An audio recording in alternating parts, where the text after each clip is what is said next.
Hi everyone, before you dive into the episode, I just wanted to interrupt really quickly. You're gonna dive into this episode and you're gonna hear me call this podcast the Holistic Hustle Podcast. And that is because it used to be the old name of this podcast. And it was an amazing ride. I'm so grateful for the Holistic Hustle Podcast and what it served. But recently I've decided to rebrand the podcast based off the evolution of my own journey, my own story, and where God is calling me to go next. And so now the rebrand, which you may know already, is called Wisdom is Wealth. Didn't want you to be confused, so dive into this episode. They were an amazing episode, amazing guests, amazing insights, and enjoy. In that moment, there was a pattern of feeling that was inside of your body, not just an emotion perceived through the mind, but a feeling in your body. And it has to do with what I refer to as attachment needs, the need to feel seen and loved and valued, wanted, respected, recognized, embraced, safe, supported, connected, provided for, protected. These needs that are just like foundational, universal needs of our human experience are body-mind needs. Hi, I'm Justin Buonamo, and this is Holistic Hustle. Holistic Hustle is doing things for the right reasons, working hard for the right reasons. The healthy balance of what work and progression and accomplishment and success should actually look like. Welcome back to another episode of the Holistic Hustle Podcast with Justin Buonamo. I have an extremely amazing guest today, Kristin Windsor, who is a body, mind, soul mentor who lovingly leads people to nourish relational connections within all aspects of self to expand through love and wholeness. Kristin's work uses creative collisions between neuroscience and consciousness to intimately understand, heal, and transform body, mind, and soul, a little dyslexic today, with infinite love. Through half a decade of intensive self-healing and over 20,000 hours independently invested, Kristin created her trifecta treasure trove modalities, which are now shared across the globe through her online business. And so Kristin and I have connected recently, and her energy is amazing. Her story is fascinating, and her passion to turn her experience and her story into impact on this world is admirable. And so just based off of that bio, you can probably see why I wanted to have Kristin here. The audience is absolutely going to love you. So thank you for being here, friend. We're pumped to have you. Thank you so much. I'm really, really grateful to connect and share all of this magic with you guys. Absolutely. And if you watch, listening to the audio, this woman has been smiling from the second she hopped on. This like the biggest, most energetic and loving smile. And she just so happens to really know her stuff as well. So I love her. You should love her. But anyways, we're going to get into it. So you do some amazing work, and I've been extremely impressed, like I said, with your passion, your work, modalities, and your story really in totality kind of blew me away. So can you share with us why you got into what you're doing? Yeah, absolutely. So the work that I do now is purpose-driven and beautiful and loving and nourishing. But what led me to it was actually the need to save my life. I taught myself neuroscience literally because my life depended on it. And so at a point about 7 years ago, there'd been chronic battles with anxiety, insomnia, depression, PTSD, like all of these things. And after 10 years of failed therapies, it was basically like, this is the end of my life or the beginning of a new one. So I chose the latter, and I stumbled upon a really amazing book at the library that explored parts work through internal family systems model. And I'd never heard of that at that time. And the book mentioned several things about neuroscience and your nervous system and your brain hemispheres. And I had no idea. I was like, what is this? What are left, right brain hemispheres? I've never heard of this. Like, what? I have a nervous system? Like, how did I didn't know I had a nervous system. I didn't know that I had a nervous system that could be dysregulated. And so the mental health research that I've been doing for 10 years to try and understand my unique experiences shifted to teaching myself neuroscience. And so I dove really deep into that. And through the journey, there was, at that point though, as I started to teach myself neuroscience, I started to lose the ability to create new memories. The complex PTSD had just gotten to such a degree that started to experience anterograde amnesia. And that continued for 5 years. For 5 years, couldn't remember day-to-day moments. 5 years where every 5 seconds to 5 minutes, the prefrontal cortex reset, and there was no understanding of who I was, where I was, what was happening. And that was the time I taught myself neuroscience. So just proof to show that literally nothing is impossible and we always have infinite power, even when it doesn't feel like it. And so through my self-healing journey, there were the 10 years of I have mirrors on either side of me. So I'm always glancing over and saying hi to parts of me because there's still a lot of healing going on. And so through 20 years of complex trauma, it just led to all of these things. And then as I shifted to the self-healing, it was there was over 50 types of dissociation that I identified where the mind and the body were disconnecting. There were distortions of reality in terms of how sensory was being processed. There was 3 years of body tics and tremors and tachycardia and bradycardia and oxygen deprivation. And I had 700 hours on an oxygen tube after finding out that there was oxygen deprivation because the nervous system was so dysregulated. And 3 years of having ice packs. There was so much just inflammation and just disarray in the body. Every hour with the oxygen therapy, I would do ice packs. So I had like 30 ice packs in the freezer. I would bring them all out and have them placed in a very strategic way. So my whole spine and all the different joints and stuff were getting this ice treatment. And there's 3 years of that 5 where I couldn't create new memories. 3 years of chronic aphasia where I lost the ability to speak. There was a time when I couldn't do this.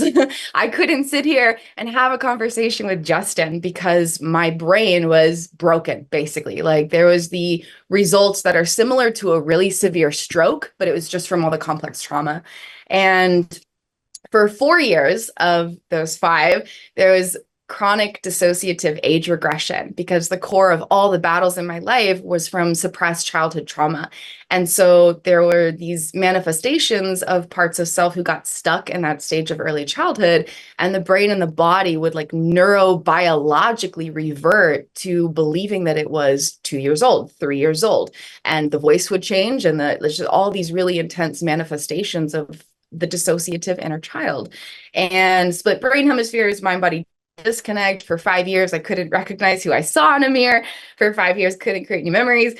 And then I was able to self-heal all of that through one modality. One modality changed all of it. One modality changed all of it when it was impossible, when it felt impossible. One modality came. But then I got to the other side and I was like, no more mental health battles, no more anxiety, no more depression, no more insomnia, no more PTSD. My brain hemispheres are integrated, no more dissociation, no more like the age regressive states had neurobiologically like grown up and were reunified with the self, like so much healing. Started to create new memories like, oh my goodness, I can remember seeing that tree yesterday when before I couldn't remember that. And then I got to that point and I was like, I did it. I did the impossible. We're good. We're done. And it took a little while, but then I realized I can't remember my entire life. I can't remember the past 5 years of self-healing. I can't remember teaching myself neuroscience. I can't remember ever going to a store or going out with a friend or traveling or childhood, like nothing. There was zero, zilch. And I could look at pictures or videos of my past self and be like, I have no understanding that that's me. I have no knowledge that that's something that me and my body has experienced at some point. And then I self-healed that also. And now my whole neurobiological understanding of my existence is completely restored. I rebuilt my brain, rebuilt my body, redeveloped my existence all through one modality. I told you she was interested. I told you she had some things to share. And wow, I forgot a couple of times that I'm sitting that I'm a podcast host. I'm just like, wow, whoa, I have these questions. So I have a ton of questions. I just don't know which way I want to go with this. I guess the one is well, for one, a compliment. Like you can't even tell you went through all of that, just the way that you carry yourself and the vibrancy and just the passion and just the energy. It's impressively, ridiculously impressive of what you've overcome, particularly because of the way that you just show up now. And I'm sure a lot of that history has to do with the appreciation and the gratitude and the passion for where you're at now and how you want to share. But quick question though. So the amnesia, that was a result of the PTSD, correct? Yeah, the anterograde amnesia started as a result of the complex trauma. So there'd been a lot of psychiatric medications for several years, and that had contributed to brain not working well. And then there had been several sexual and physical assaults. And with each time there was something else that happened, there were just more and more glitches in my brain and my body. And there was so much dysregulation. Stuff was being disrupted in processing. And there was some head traumas and other things that really amplified it. Just a lot of, just a variety. So complex PTSD is the simplest way to summarize it. But that led to that gradual not being able to create new memories at all. And it actually just kept getting worse over the months. So how were you able to teach yourself neuroscience while that was happening, let alone get up and get out of bed? You know what I mean? Yeah, I know. Okay, fact, when I was going through the integrative process of kind of reassociating with the self who did go through those 5 years, I literally kept looking at her videos and I was like, I couldn't do that. Like I was there with like the ability to create new memories and the ability to eat food without going into like oxygen deprivation and like all these things. And I was like, I couldn't do that. Like there's no way that I could do that. But then I was like, but I did. So it's like, it doesn't make any sense. And so I will to this day never fully understand the power that my past self harnessed. I will never understand the courage that she had. Like it blows my mind beyond human comprehension. Because the most important aspect I didn't even mention is that whole journey from the point of losing the ability to create new memories and going through that healing process with all the intensity that I shared to this day, I never worked with anyone outside of me. I never worked with a neurologist. I never worked with a doctor or a therapist or a coach. That whole journey was completely self-led. And so the past version of me, past self, was able to teach herself. And I do sometimes shift into speaking in the third person. Long story to why I do that.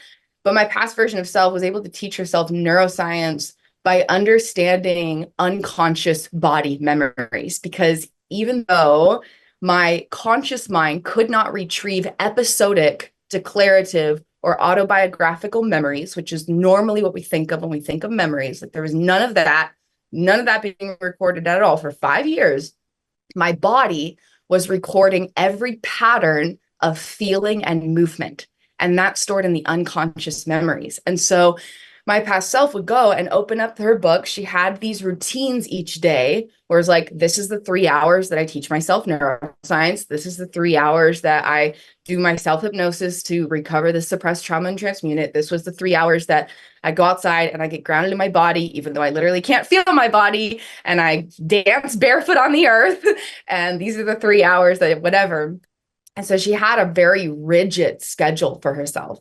And she would go and she had books and binders and like 50 different coping tools to try and bring herself back into reality. And she would do lots of like chanting and different smells and different things to just re-stimulate her brain. She'd go and open up these books that she'd been reading, and there's like highlighted notes and all these highlighted things and notes for like 50, hundreds of pages.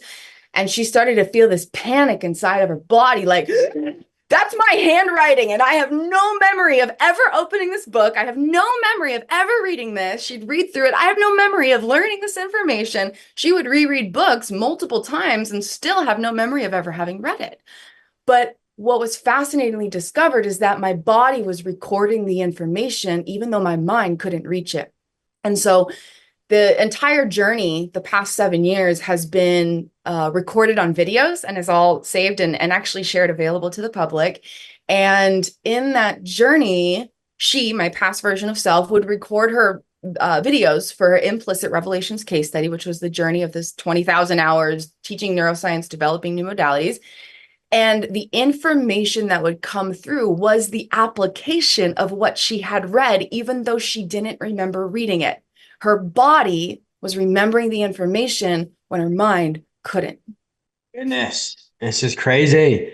Oh man, it's crazy what you've been through. And I think that's what makes you such an incredible source to teach others, because it's one thing to learn from intellectualizing things like learning and studying, and that's huge. And that was a big part of your journey, but it's another thing to actually experience something, right? To be able to speak from it and teach from it. And so everyone's probably waiting around and or speeding up this episode right now to figure out what your one modality is, and we're going to get there, I promise you. But before we dive into that, I just would love to hear your thoughts on a piece of healing or somatics advice that is popular in your industry that you don't necessarily agree with.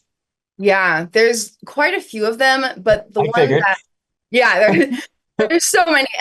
And the beautiful part though is that different things help different people at different times in different ways at different stages of the journey. And so even the things that I have some big issues with because I know there's a better way, for some people, that's going to be of great service to them. So it really is finding what matches where you're at and just really embracing yourself in that process, because the modalities that changed my life 7 years ago, I would never touch now. But the modalities I'm using now, maybe I'll outgrow them in 10 years. So it really is about really embracing where you're at in the journey.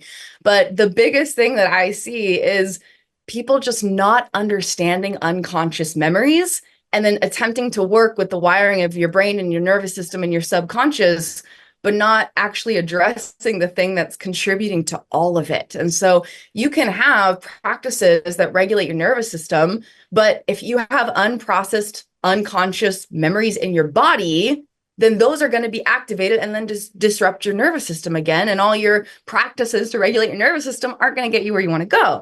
And if you do all this subconscious reprogramming and you're reprogramming your limiting beliefs and this and that, you can speak affirmations, you can do EFT all day long. Those are great tools. But if you're not rewiring your unconscious memories in your body, you're not going to get where you want to go. And if you address conscious memories through the mind, even through things like self-hypnosis that are meant to get much deeper than just talking about things, if you're not doing something to rewire the body memories, the unconscious emotional procedural memories, you're not going to get where you want to go. And so the most important thing to understand is that unconscious memories hold patterns of feelings and movement that affect emotions and choices. And if you look at our human experience, emotions and choices are 99% of our experience and our reality and our self. Like if you take out feelings and choices, there's nothing left. That's everything.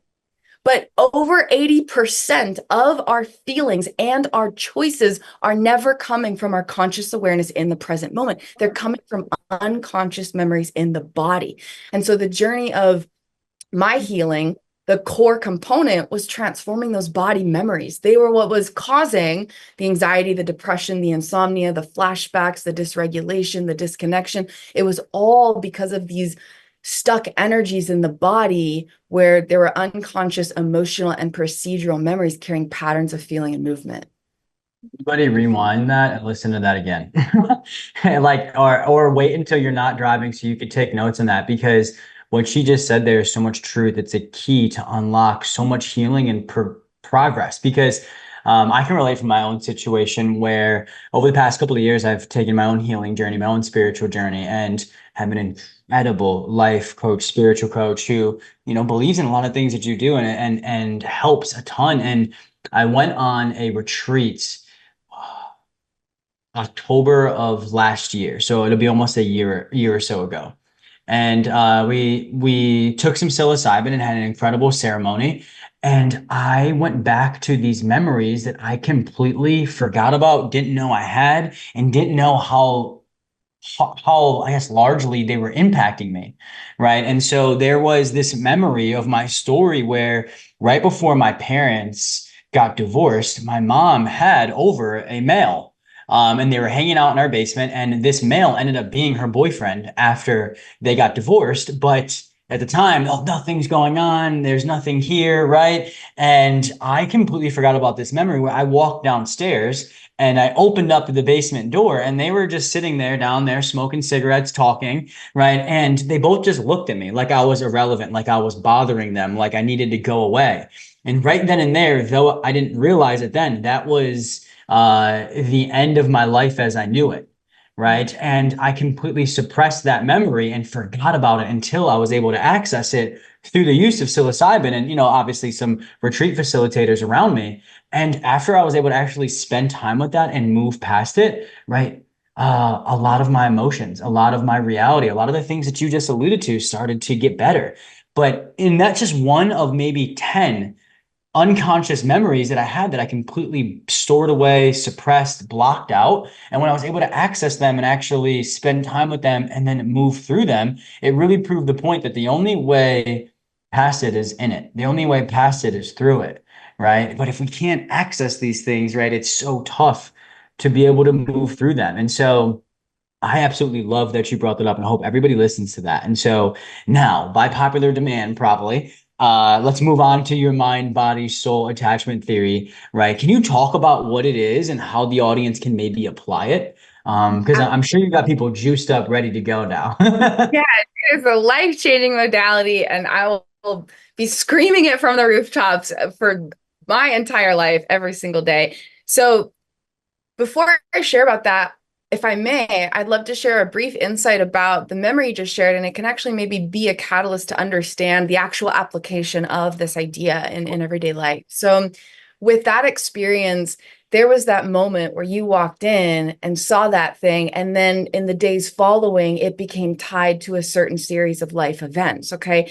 In that moment, there was a pattern of feeling that was inside of your body, not just an emotion perceived through the mind, but a feeling in your body. And it has to do with what I refer to as attachment needs, the need to feel seen and loved and valued, wanted, respected, recognized, embraced, safe, supported, connected, provided for, protected. These needs that are just like foundational, universal needs of our human experience are body, mind needs. And so when you are in that moment, those needs weren't met, and it created a pattern of feeling held in the body. And the body was moving in a certain way. It was, stepping into that room and then seeing things. And then you step out of that room. And then the days following, the body has a way of moving. And that's the posture. It's, if you're walking fast because you're anxious, you're walking fast because you're excited. You're walking slow because you're depressed. You're walking slow because you're mindful and relaxed. Patterns of feeling and movement in the body. And so when you refer back to that memory, the conscious memory is the autobiographical, episodic knowingness of the image and the description and the story and the reference point of time and space and the narrative detail and the linear understanding of what was happening. But the unconscious memory is the pattern of feeling and movement in the body, which cannot be accessed through the mind. You can't look at an unconscious memory and say, that's the unconscious memory. And so that's why they're so tricky to work with, because even when you get to those stuck memories that maybe you didn't know about and they were hiding or suppressed, or even when you can look at an image or look at a story, that's still not the unconscious memory that's really affecting us. And that's why they're so tricky to work with, and why this modality is so powerful. So body, mind, soul attachment theory is basically the idea of the body mind was born with a blueprint of potentially becoming a self. And then we have these life experiences in relation with these attachment needs, the needs I mentioned. Basically, the need to experience unconditional love is how you can summarize it. The need to experience unconditional love inside of your body. When you are seen and loved and held and valued and protected and provided for, your body feels unconditional love. And so these lifetime of experiences accumulate inside of our body through trillions of navigational networks. And they develop through these relational encounters with other people where we were or were not seen, loved, valued, wanted, respected, recognized, accepted, all of this stuff. And so when we turn that concept inward and mirror that process by recreating it inside aspects of self, we rebuild the foundation of the body mind that precedes everything on top of it. And so I never had to look back at details of past traumas to heal all of them. And I'm talking severe sexual abuse at age 4, multiple sexual and physical assaults from adulthood, decades of every day feeling like trauma because of the horrors of my inner realities. I'm talking decades of the worst, things that I will not even mention on here. And I never had to look back at the details of conscious experiences or the details of the stories or the experiences to heal them. I got to work with the unconscious memories held in the body by mirroring the process that created it all. And so when you have a relational encounter, the key component is that there's two persons interacting. We have a different neurobiological experience in our body when we're engaging with another person versus if we're not. If you're just out hanging out with some like bunny rabbits and trees and like the sound of music or like whatever, like you're going to have an experience. But then you're around another human being and you're making eye contact and there's this nonverbal body language and like you're having a conversation or you're having an intimate hug or whatever it is. Your brain and your body process that experience completely differently than if you were not interacting with another human. And so it has a deeper, deeper, deeper effect. So when we can reclaim power, we get to rebuild it. And the key is distinction and connection. And so if you are just one person and you're like, yeah, that's me, and you look in a mirror and you're like, yeah, that's me, you can't have an interaction with yourself that has the impact of socially engaging. But when there's distinction and connection between two distinct aspects of self, and there's a lead energy that initiates a relational connection and a receiver energy that receives that love, and there's a back and forth exchange in a very specific way, you can rewire absolutely anything and everything, including a lifetime of unconscious body memories, even without necessarily addressing any of their details. This is wild. Like, now it makes sense though why like you are so fun to interact with and why you were so friendly from the second we met. And it's so intentional, and it makes sense now because you just know it's in the best interest of everybody involved for you to conduct the way that you do, conduct yourself the way that you do, particularly in relationship and connection with other humans. And it's healing. It's healing. And so I love that. So the modality really is what I'm hearing is to be able to not have to revisit the conscious memories, but instead engage in activities that built those memories in the first place, but in a healthier, more positive light, like healthy interaction. Is that what I'm hearing? Yeah, basically. Okay. Okay. And then how does that tie in the mind, body, and soul? Yeah. So, what creates the mind body connection is the body mind, one word, which is why I say body, mind, soul. And I often use it as one word because it is one energetic entity, if you will. It's how the essence of self simultaneously flows through mental, emotional, physical, or somatic and energetic bodies. And what often happens is there's disruptions in that flow. There's the mental body, and it's like, yeah, I'm just over here. And then it's not connected with the emotional body. Or, okay, I'm in my mind and maybe I'm attuned with my emotions, but maybe I'm not fully grounded and anchored in the somatic sensations of my body or whatever it might be. We often just have disruptions in the connection of that flow. And so we think it's the mind and the body. And, that comes in when I'm exercising and I need to be aware of my muscles, right? Like that's like maybe the most common thing where you refer to it, but it's much deeper than that. It has to do with how trillions of networks in the brain and the body are flowing and connecting all of these different parts of the self in mental, emotional, somatic, and energetic bodies where infinite aspects of self are flowing in infinite ways. And so our whole experience of self and life was first developed through those relational encounters and the need to experience unconditional love in our body. When we have moments where we don't feel that, it disrupts the energy flow in the trillions of networks and disconnects parts of self. And then you have times the easiest way to evaluate how connected and how unified is your body, mind, soul is how often is your mind taking you away from the present moment. For every thought or every sensation you notice in your mind that you're not in presence, there's a part of you that's not connected, a part of the essence of self that's not fully in the body. And so when things were at the intensities for my past version of self, there were literally, no exaggeration, 1,000 different inner voices, and they were all projecting past traumas, basically. And none of them felt like me. None of them was like, oh, that's the voice of me. That's the thought that feels like me. It was like hundreds and thousands of thought fragments, and none of them felt like me. And so it was just basically like a bombarding collage of inner voices. And it could often feel psychosis status when it was the worst of the worst for several years. And there was zero connection with my body. Like the past version of me couldn't feel the breeze on her skin, couldn't feel feet on the ground, couldn't feel a taste of food, couldn't hear the birds chirping right there because there was so much inner noise. For every thought where the mind is being taken away from the present moment, there are aspects of self not fully connected. So when we rewire the unconscious memories and nourish these relational connections within the self, then everything makes new connections. And you get to a point where there is such unity in body, mind, soul. Your inner realities are so quiet. You could hear a pin drop, and your inner realities are so fluid and coherent. It's an experience like no other. Like there's so much unity and wholeness within the self. It is transcendent beyond what words can ever express. This is so intriguing and so desirable.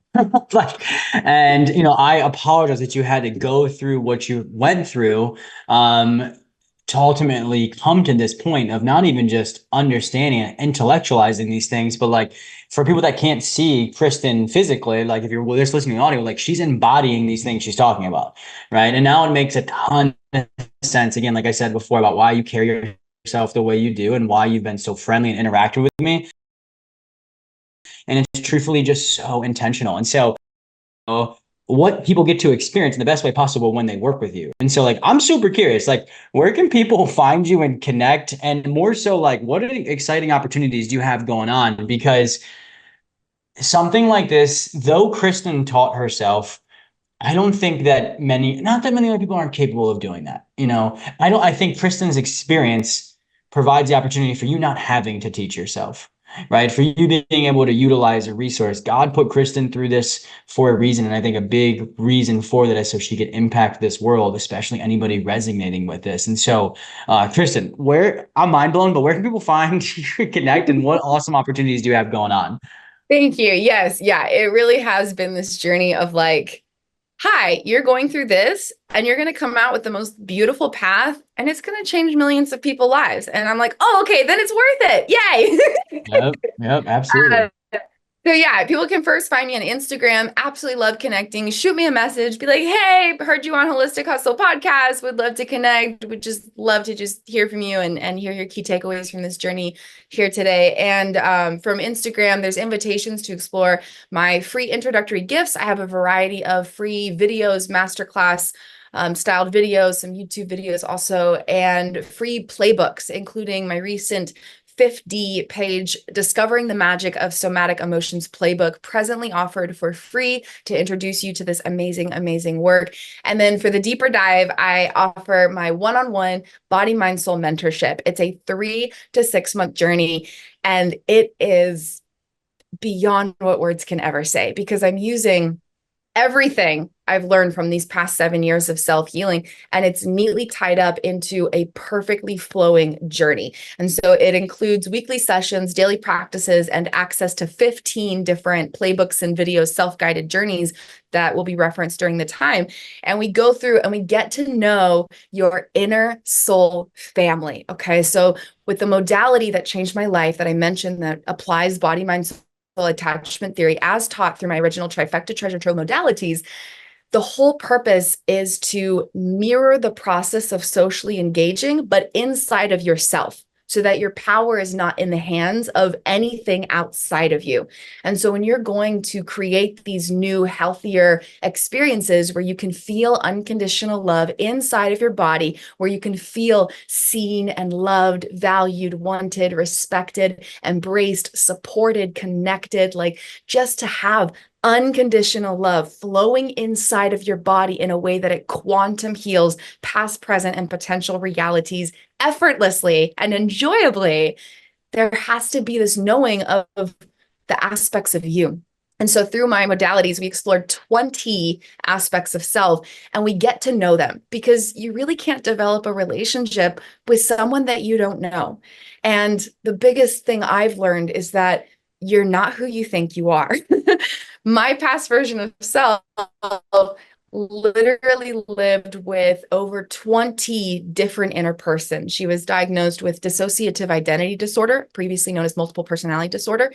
I discovered the neuroscience of that, which was the initial purpose of the case study, but then it moved far beyond that purpose and renamed it as adaptable consciousness condition, because it more accurately describes it. But at that point, my past self understood who she was based on the patterns of feeling and movement held in unconscious memories, basically. I think this way, I feel this way, I have these kinds of choices, I have these kinds of habits, this leads to these kinds of relationships, these kinds of experiences. And back then, it was all toxic, trauma, self-harm, substance abuse, unhealthy relationships, really unhealthy impulses, eating disorders, like all of these things. And aspects of self didn't know who they were without all of that. Like, if I don't have an eating disorder, who am I? If I don't have all these toxic relationships, who am I? If I don't have all these patterns of feeling and movement and emotions, then who am I? Because I've only known myself through that lens for decades. And so the journey is, you don't know the fullness, the totality, the wholeness, the expansive perfection that is the truth of who you are. And we get to know aspects of self by understanding neuroscience and consciousness, the essence of self and what actually creates your experience.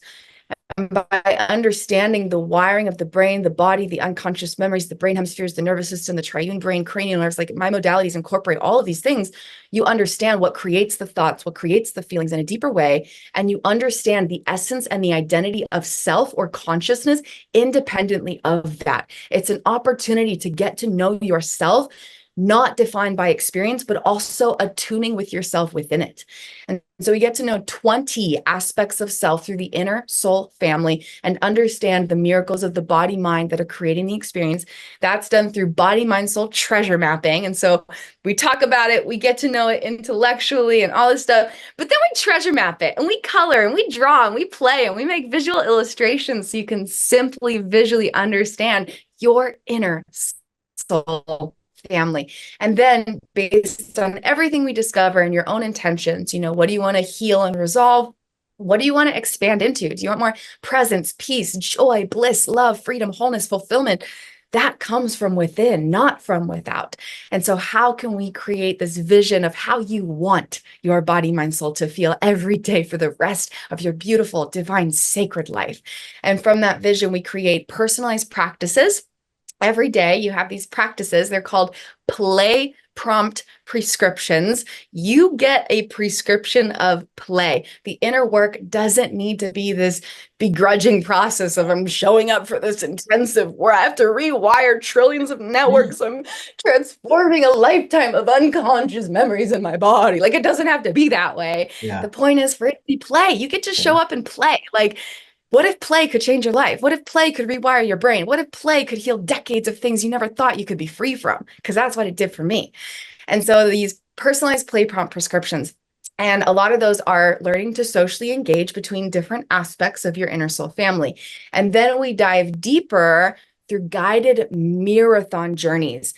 Half of my work used mirrors. I spent over 10,000 hours in mirrors with a very specific process, rewiring my brain. And that was how I was able to reach into the depths of the unconscious memories.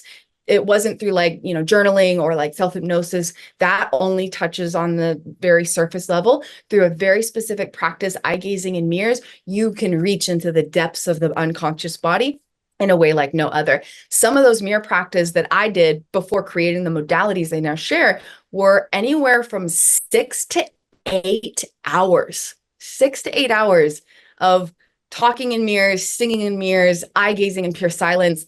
And it changed my whole life. And so I've spent a lot of time socially engaging with myself. And now I get to socially engage with other people, like my one-on-one clients and amazing people like Justin, and get to share this work so that other people can go deeper in their inner journey. So we go through mirror journeys and unveil these trillions of networks, all these aspects of self. You get to meet parts of you you've never met. And then mirror practices are added to the personalized play prompt prescriptions that have already been enjoyed. So that's a 3 or 6 month one-on-one mentorship, weekly sessions, daily practices, and access to 15 playbooks and videos. The self-guided journeys are the exact processes that I used in the past 7 years that changed my life. Sounds like 3 or 6 lifetimes of value, let alone months. And if you haven't changed this world yet, you were damn well on your way. And I love the idea of like you can't have a relationship with somebody that you don't know, and you most likely aren't who you think you are, right? And then you certainly can't love somebody unconditionally that you don't know, especially if the way that we do know ourselves is counterintuitive to actually being able to show unconditional love to ourselves. And once we establish that, then we can start to design the life that we want.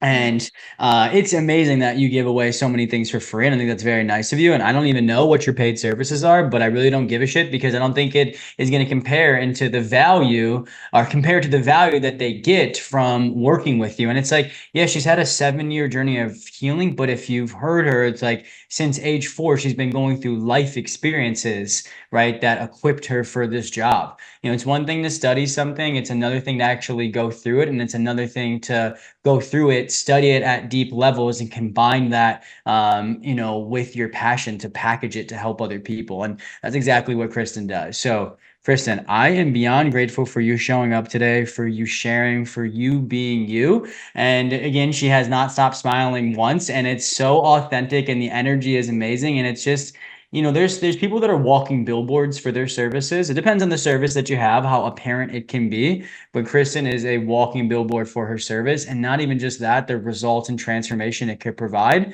And I had a lot of fun today. I probably got impacted the most. I'm over here a couple of times, like, oh shit, I'm hosting. I gotta think of a question or some feedback or whatnot, And I would definitely be watching this episode again. And I think there's definitely room to have you back for a part 2. But in the interim, Kristin, just thank you so much for coming today. We really appreciate it. Yeah, thank you. I really enjoyed this and so grateful and honored to share. May I share one little last piece here? Of course we can. Yeah. So in the journey, no matter what you're going through, if there's disruptions in mind and body, disruptions in mental health, emotional health, disruptions in relationships, choice making, the habits that you carry, it all can seem a little unrelated, right? Because it's reaching all these different areas of our, health. Like there could even be physical aches in the body that aren't healing through other physical focused modalities. All of it can be healed through this one modality because you're working with the foundation that precedes all of it. And so sometimes I get asked, what experiences lead people to work with you? There's so much variety.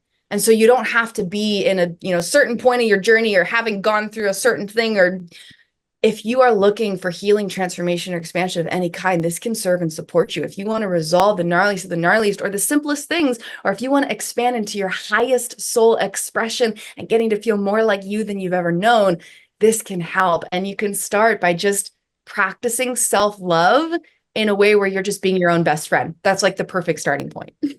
Love it. It's applicable for whatever healing transformation you want to go through, right? Like if it's small, if it's huge, if it's amazingly large, right? Like this modality and process and next steps, right, can definitely help. And so I love that. I love that, Kristin, and I appreciate you so much. And again, thank you for coming, and thank you for everybody for listening. Wow. Download this episode, listen to it multiple times, and share it with a friend. Kristin is a wealth of knowledge, a wealth of beautiful energy. And if this resonated with you, please like, subscribe, download, whatever, all those awesome things you could do to help the show and help get Kristin's message out there. And if you know somebody that would benefit from this, please send it to them ASAP. Don't hesitate. Don't let doubt, fear, the enemy, whatever you want to call it, drop into your head and tell yourself why you shouldn't share this message with that person that you're thinking about. Act on it, right? And I'm sure that they're going to thank you later. And so thank you everyone for being here for another episode of the Holistic Hustle podcast, and we'll see you next time.